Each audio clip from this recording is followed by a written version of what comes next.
El primer botón superior es un control de picking. Como sabéis, acentúa los bordes de la imagen. Como siempre, en todos estos asistentes de enfoque podemos elegir el color, la frecuencia y el tipo.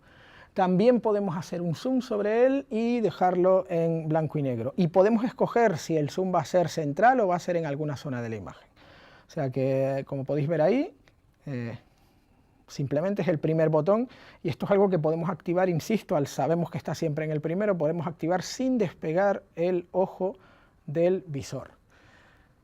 El segundo podemos elegir entre varios asistentes de exposición. En este caso yo tengo puesto el false color. Como sabéis, el false color nos indica con distinto tipo de colores cuál es el nivel de los negros y los blancos en la imagen. Y puedo especificar además, poner más rango de un color u otro según a conveniencia del propio operador. De modo que así siempre sabré si estoy quemando más o menos la imagen. Ved cómo mientras abro y cierro diafragma, fijaos en las diferencias. Evidentemente el false color es increíblemente práctico para exponer con precisión, es probablemente la herramienta más práctica para exponer con precisión. Luego tenemos dos botones personalizados, VF1 y VF2. Podemos poner cualquiera de las acciones del menú de imagen, los podemos poner en esos botones personalizables. O sea que ya digo, podemos cargar, en este caso yo le tengo puesto en uno de ellos el monitor forma de onda. Monitor forma de onda con bastante precisión, y una de las cosas importantes es que además yo puedo elegir en el menú si ese monitor forma de onda quiero que ocupe solamente este sector que estáis viendo de la imagen o que ocupe toda la pantalla. Exactamente lo mismo lo puedo determinar para un monitor externo. O sea que podemos tener un monitor externo únicamente funcionando como monitor forma de onda, aunque no lo sea. A día de hoy la mayoría de los monitores externos tendrían esa función, pero no deja de ser mucho más cómodo. Por si os interesa, sabed que exactamente igual que en la Alexa, el gris medio con la curva LOC-C en un monitor forma de onda debería estar aproximadamente entre el 38 y el 41%. Arri dice con 40, vamos, no hay unas diferencias muy grandes. Si sois capaces de hacerlo con este monitor, felicidades. Pero vamos, que esa es la idea, de 38 a 41 y no hay ningún problema, podéis poner la típica carta de grises en la situación que sea y ajustarlo así y exponer correctamente. Y si no, pues ya digo, tenéis Zebra, tenéis False Color y tenéis esto, todo combinable. Y se puede quitar o poner en cualquier momento. El siguiente botón es el botón de grabación, el que activa y desactiva la grabación. Ese botón es plano, mientras que los otros son de relieve. ¿Por qué? Porque así, de nuevo, sin tener que despegar el ojo del ocular, tú puedes palpar y saber exactamente cuál es el botón de grabación y no equivocarte. Como es el botón más crítico, con esto puedes acertar y siempre sabes cuál es.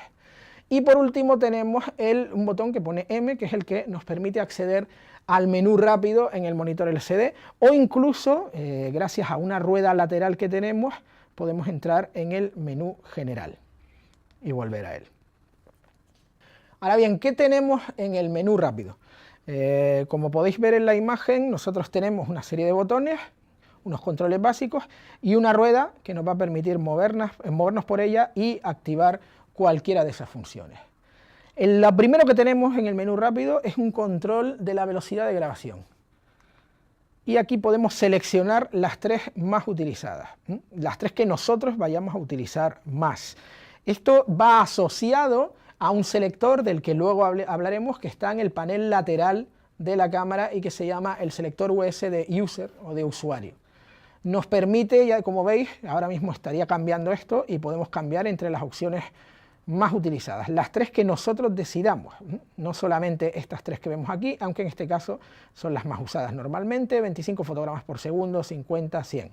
Podríamos poner cualquier otra, pero nosotros también podemos, regresando atrás y demás, nosotros podemos añadir funciones. O sea que en cualquier caso, si queremos, podemos poner cualquier otra velocidad y ajustarla a estas tres. Eso sería, ya digo, el menú de velocidad de grabación. También por medio de ese menú se puede activar, si nosotros entramos, como veis aquí tenemos una gran variedad de velocidades, llegando, si activamos podemos llegar hasta los 200, en este caso aquí está hasta 100, de 23,976, 24, 25, etc. Pero ya digo, nosotros también podemos añadirle.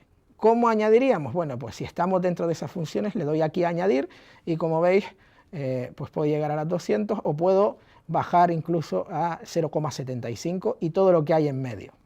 O sea que podríamos añadir esas funciones a la lista y luego elegirlo de esta lista, colocarlo en la lista que tenemos fuera, veis que he dejado el 59,94 puesto como función 1 y luego con el selector ir cambiando cada una de ellas.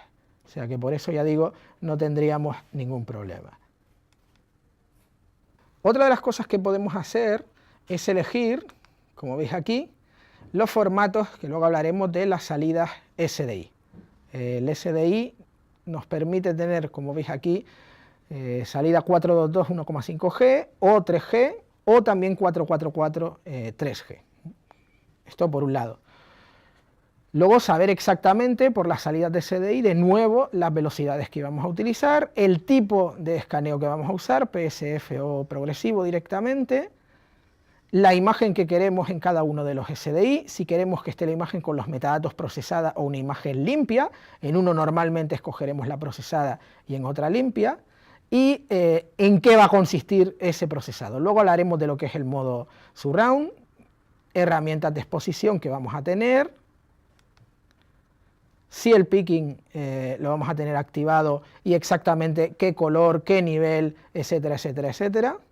Y por último, todo lo que los metadatos de líneas que vayan a ir encima, que luego hablaremos de ellas, las líneas que nos van a permitir o bien poner una máscara, vamos a colocar por ejemplo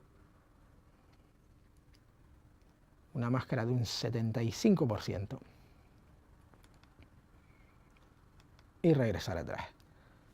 Y ya digo, aquí vamos a marcar si queremos el modo surround, el tipo de exposición, el picking y todo lo que sean las líneas que van a quedar configuradas en la imagen. En este caso, insisto, en la salida de SDI, en la salida en la que nosotros escojamos que sea la salida con el procesado.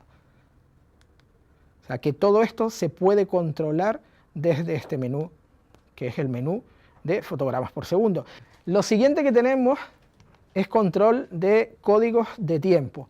Como de costumbre, pues tenemos las opciones habituales. Tenemos el Rec Run y el Free Run.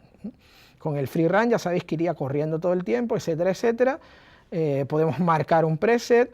Podemos, para aquellos que tengan que trabajar en NTSC, que le vamos a hacer, estas cosas pasan, pues elegir entre drop frame o non drop frame, y también si hay un offset del código de tiempo, etcétera, etcétera, etcétera, e incluso podemos determinar cómo saldría, por el BNC, si saldría o entraría código de tiempos para poder utilizar varias cámaras y sincronizar el código de tiempos utilizando esta cámara como máster o bien como esclava, según lo establezcamos aquí. Por lo demás, también podemos, en el mismo menú, como veis, marcar cuál va a ser la velocidad de grabación del proyecto. O indexar la cámara, o indexar con prefijo, etcétera, etcétera, etcétera. Y todo esto accediendo directamente desde aquí. Una vez más, insisto, a todo esto se puede acceder directamente, cambiar lo que haga falta antes del rodaje, y aquí solamente editar o meter los valores que nos interesen en el código de tiempos sin ningún problema. Normalmente, de hecho, no vamos a utilizar este. La siguiente función que tendríamos sería el menú de obturación. El menú de obturación selecciona ángulo de obturación o velocidad.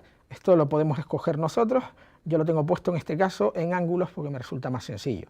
Pero en cualquier caso podríamos aquí cambiar y dejarlo, como podéis ver, en velocidad de obturación. Para que aquellos a los que resulte más cómodo, podemos cambiar de uno a otro sin ningún problema y, como veis, es muy rápido. Pues bien, ¿qué valores tenemos? Pues por defecto, ya veis, los más habituales, 45, 90, 172,8, 180, etcétera. Se puede escoger desde un mínimo de 5 grados hasta un máximo de 356. Si hay alguno que no tenemos aquí y que queremos añadir, pues vamos a este valor y lo vamos cambiando. O sea que, como podéis, podemos ir a un mínimo de 5 grados y a un máximo de 356. Añadirlos o no a la lista, y una vez que estuvieran añadidos, nosotros siempre podemos cambiar este valor de nuevo en un selector específico que tendríamos ahí. O sea que En este caso, ya digo, lo tenemos en 180, que es el más habitual. Otro de los botones del menú de acceso rápido es obviamente el del índice de exposición, es decir, el del ISO. De nuevo hay un selector lateral específico para esto, los más comunes 400, 800 y 1600, 800 es el nativo. También podemos controlar desde ahí, como podéis ver, de forma automática el diafragma, en el caso de algunos de los modelos de la cámara, en este caso con el modelo F se puede hacer sin ningún problema, y podemos poner este modo automático que solamente valore la parte central de la exposición o integral, todo eso, y si hay un offset del diafragma, pues también, o sea que todo esto lo podemos hacer rápidamente. Si en algún momento, yo estoy volviendo paso a paso para que veáis cuáles son los pasos, pero si en algún momento nosotros entramos en una de las funciones, lo voy a hacer, y nos metemos dentro de cualquier opción, etcétera, etcétera, y queréis volver de golpe a el menú rápido, solo hay que darle al botón de Home y volvemos directamente. Lo estoy haciendo paso a paso para que podáis ver los pasos que hay entre uno y otro, pero siempre se puede volver de forma muy rápida, como podéis ver aquí. Y llegamos a la siguiente función, que es una de las más importantes, dependiendo de cómo queráis usar la cámara, y es el menú de Look. ¿En qué consiste esto del menú de Look? Bueno, sirve para seleccionar diferentes LUTs, o sea, diferentes Lookup Tables. Los LUTs vamos a poder importarlos y exportarlos desde este menú, y además podemos aplicar una curva, una LUT, por separado a la grabación, al monitor externo o al EVF y al monitor LCD. Y lo más importante de todo, si tenemos que trabajar con mucha prisa y en un entorno en el cual no vamos a poder hacer un ajuste, un etalonaje de color a posteriori o no tenemos demasiado tiempo para hacerlo, la cámara nos permite generar listas de decisión de color, CDLs, personalizadas. El CDL es una serie de valores estandarizados que ha creado la Asociación de Directores de Fotografía de Estados Unidos, o Color Decision List, y a partir de ahí, con 3 valores concretos de los que vamos a hablar a continuación, se podría, digamos que, preajustar el color en cámara. Los fabricantes, tanto Arri como Panasonic, que también en la última Baricam incluye una función parecida, hablan de etalonaje en cámara. A mí me parece que es un poquito exagerado y no me gusta usar esa expresión, el etalonaje es otra cosa. Así que le voy a llamar preajuste de color en cámara, que realmente es útil, insisto. Todo este preajuste de color viene muy bien si tenemos una prisa horrible y necesitamos que el color esté ajustado en cámara tal cual lo vamos a querer en la imagen final. Si no, honestamente, es muchísimo mejor, mucho más práctico y mucho más rápido utilizar la grabación en la curva log-C y a partir de ahí que nosotros toqueteemos luego en postpro sin ningún problema. Ahora bien, pongamos que nos queremos meter en camisas de 11 varas y que queremos realmente configurar el look. Pues bien, solo tenemos que entrar en el menú. Y dentro de lo que veremos aquí es que está establecido un look concreto. Yo tengo ahora mismo puesta la recomendación 709, veis que hay una parte que pone set gamma para especificar exactamente qué curva vamos a usar, y está marcado para 3 cosas: grabación, que en este caso es importante si no queréis, insisto, quemar absolutamente el ajuste de color y el espacio de color que hayáis puesto. Es importante mantener en grabación el log-C, que es el que nos va a permitir juego después, pero sí podríamos, si nos da la gana, marcar uno de ellos. Y luego la salida SDI, si la queremos con el look o sin él, o sea que eso lo podemos escoger, o poner el log-C o el look concreto que hayamos escogido, y también, ya digo, el monitor y el EVF. Es decir, que ahora mismo nosotros estamos viendo el look cuando yo hago esto. Ahora mismo este espacio de color sería el Rec 709, pero si yo pusiera a grabar la cámara, como habéis visto antes, estaríamos en log-C. La imagen no sería esa. La diferencia la podéis ver si yo cambio aquí, pongo log-C. Fijaos en la diferencia de la imagen, una imagen mucho más plana, más desaturada, que está la curva log-C aplicada. Y de nuevo, ya digo, cambiando al look, que en este caso es la recomendación 709. Y luego también podemos ver los parámetros que necesitemos. Aquí tendríamos los parámetros. Si nosotros le damos a Set en la configuración, podemos elegir alguna de las LUTs que la cámara tiene incorporadas y de las que vamos a hablar en un momentito y de cómo se aplican. Solamente, ya digo, volviendo ahí. Y luego tenemos esta parte que pone parámetros del look. Y dentro de parámetros del look se nos abre esta ventana de posibilidades. Y en esa ventana de posibilidades es donde realmente nosotros podemos toquetear las CDL o los LUTs, es decir, generar nuestra propia LUT o nuestra propia lista de decisión de color. Vamos a explicar ahora qué es exactamente eso. Como hemos dicho antes, teniendo en cuenta el segmento al que va destinado este modelo, ARRI ha incorporado la posibilidad de realizar una variedad de ajustes de color en cámara. Los LUTs son muy prácticos a la hora de monitorizar imágenes durante el rodaje, vamos, que se parezcan al aspecto final que deseas tener en cada proyecto. Podrían ser solo los aspectos visuales clave de la imagen final, o haber sido diseñados a priori con más nivel de detalle por un colorista externo, ¿vale?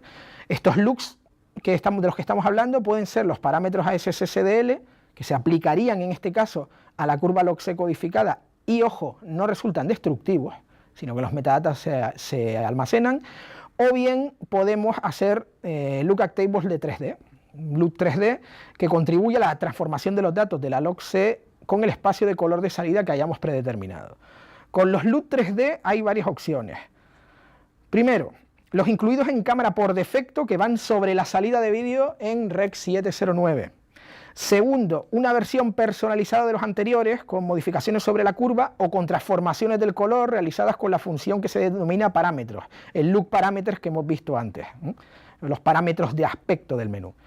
Tercero, el propio usuario puede generar una herramienta de talonaje externa cualquiera, un programa de talonaje cualquiera, o bien el programa de ARRI, un LUT, importarlo en cámara.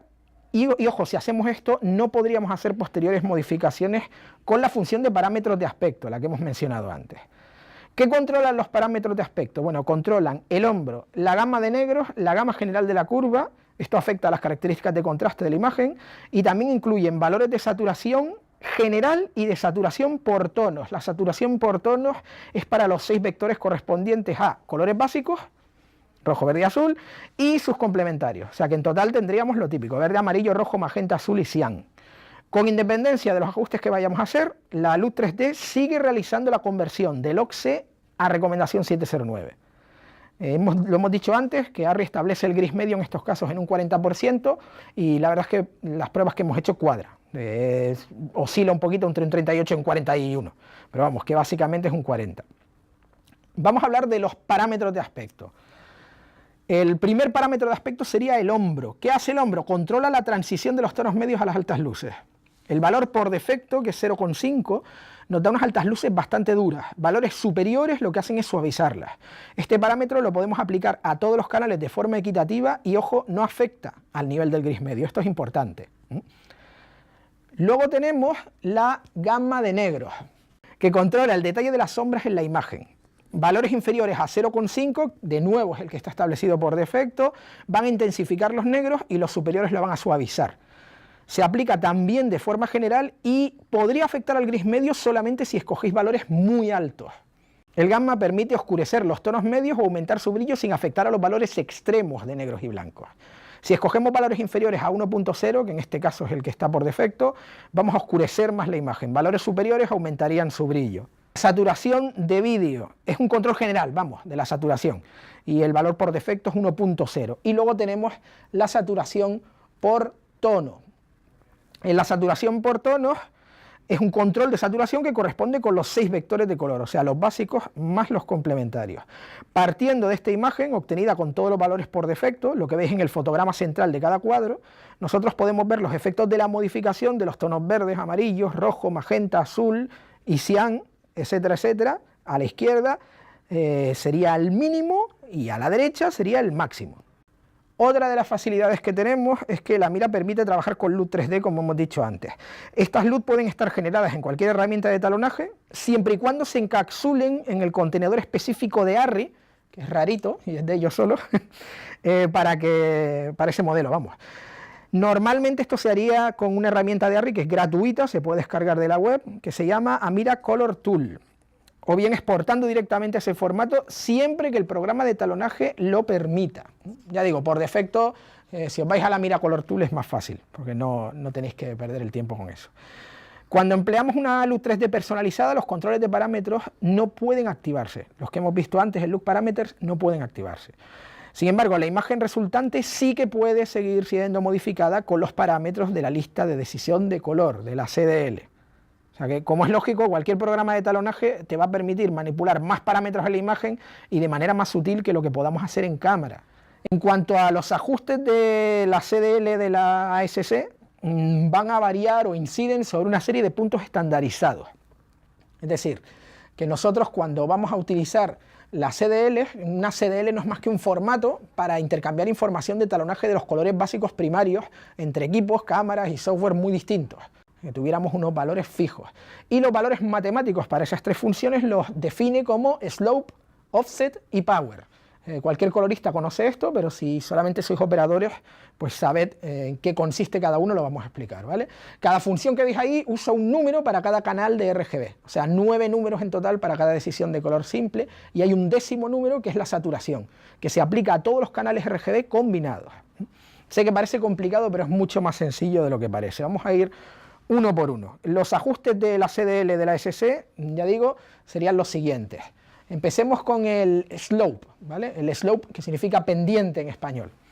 La sección lineal de la curva log-C más o menos procura ser equivalente a la de una emulsión fotoquímica, el negativo. O sea, la parte que veis recta de la curva, nunca mejor dicho. Y por defecto su valor de gamma es más o menos de 0,51.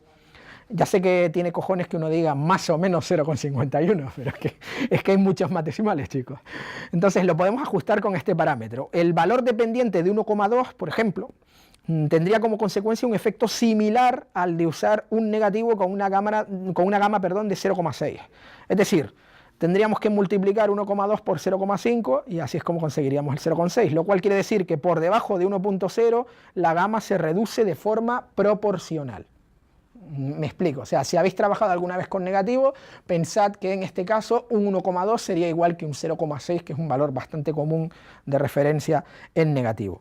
Pero es algo que vais a ver en la imagen sobre la marcha, mientras lo estéis cambiando en cámara o mientras lo estéis cambiando en el programa, veríais la modificación. Si lo cambiáis en cámara, os advierto desde ya que en el CDL habría que estar dándole a la ruedita del monitor durante bastante tiempo para que a ojos vista podáis observar una diferencia. No es algo que vaya a aparecer en cuanto tocáis el dedo, porque hay gran cantidad de variables y se puede, ya digo, hay bastante hueco para modificar. O sea que hay que darle y darle y darle para que a ojos vista se vea. Por eso es preferible hacerlo directamente en el programa. En cámara es un poquito más latoso y más largo. Está pensado para que se pueda hacer, pero no es el mejor sitio para hacerlo. Esto ya digo en cuanto al slope y los efectos que tiene el slope en la imagen, como podéis ver. En cuanto al offset, el offset afecta a la imagen de manera parecida a como lo haría un incremento del ISO, del índice de exposición. O sea, si exponemos para 1600, pero luego establecemos en cámara un índice de exposición de 800, estaríamos subexponiendo un paso. Podemos corregir esa subexposición, si lo hemos hecho por error, con un valor de offset de 0,07 en la CDL. Esto es un ejemplo de lo que se puede hacer. Es decir, que podemos compensar, en vez de hacerlo directamente en cámara, pues compensar de esta manera. Y ese sería el valor de offset modificado. El tercero es el power, que afecta en especial al ajuste de los tonos medios en la imagen. Esto es muy parecido al parámetro de gama en un etalonaje normal. Los valores que sean inferiores a 1,0 incrementan el brillo en los tonos medios, y los que sean más allá de 1,0 lo que van a hacer es reducirlo. Estos son los tres valores habituales de la CDL. A eso se añade una saturación general log que afecta a todos los componentes de color de la curva log, o sea que si alteramos aquí estaríamos, como veis en la imagen, alterando la saturación general. Y luego tenemos lo que habitualmente se suele llamar lift en etalonaje. Lift no es otra cosa que una combinación de slope y de offset, como sabes, un levantado, por así decirlo. Y esto es para compensar los brillos generales en la imagen. ¿Qué hacemos con esto? Mantenemos el punto blanco en una posición fija, pero rotamos la curva log-C alrededor. A esta maniobra es a la que se le conoce como lift, ¿vale? Una pendiente, por ejemplo, de 1,15 junto a un offset de menos 0,15 te mantendría las altas luces a niveles constantes mientras estás cambiando lo demás. O sea que ya digo, todas estas modificaciones las podemos hacer directamente en cámara, pero es preferible hacerlas con el programa gratuito que tenemos o con el programa de talonaje de turno y luego cargarlo en la cámara directamente, que luego os contaré cómo se puede hacer. Ahora bien, ¿cómo hacemos eso en cámara? Si estamos tan pirados como para querer hacerlo en cámara y demás, pues bien, entramos, lo primero es entrar, veis que aquí está donde se establece el gamma, el que está establecido ahora mismo es Rec. 709, podría ser cualquiera de los otros de los que hablaremos a continuación, pero llegados aquí le damos a Set con la ruedita y veis que aquí están los parámetros de cámara, de los que luego hablaremos, y aquí hay una función que se llama duplicado. Lo primero que hay que hacer siempre es duplicar el look y ponerle un nombre. Veis que aquí viene por defecto el Rec. 709 en este caso, y aquí pues con la ruedita nosotros le podríamos ir añadiendo cosas o quitando, dejarlo limpio, ponerle otro nombre, etcétera, etcétera, etcétera. Podemos borrarlo y llamarlo como queráis. No lo voy a hacer ahora porque tardaría 2 años haciéndolo así con la ruedita y demás, pero sabed que se puede hacer de esa manera, se duplica y no hay ningún problema. Y una vez que tengamos el duplicado, sí podríamos ajustar los parámetros de aspecto y de la CDL, ¿vale? Si por algún problema que tengáis resulta que os cargáis, que en vez de duplicarlo directamente modificáis alguno de los que viene en cámara, no os preocupéis porque simplemente reseteando la cámara se recuperan todos. Que eso no se va a perder nunca. En caso de que, pues eso, te despistas, no haces el duplicado y dices, ay Dios mío, ¿qué hago ahora? Bla, bla, bla, bla, bla, bla, bla, bla, ¿vale? O sea, que no hay ningún problema. Como podéis ver, aquí podemos añadir y luego contaremos cómo algunos que tengamos externos y que hayamos creado nosotros. Es mucho más fácil, es mucho más rápido usar la herramienta dichosa de la Mira Color Tool.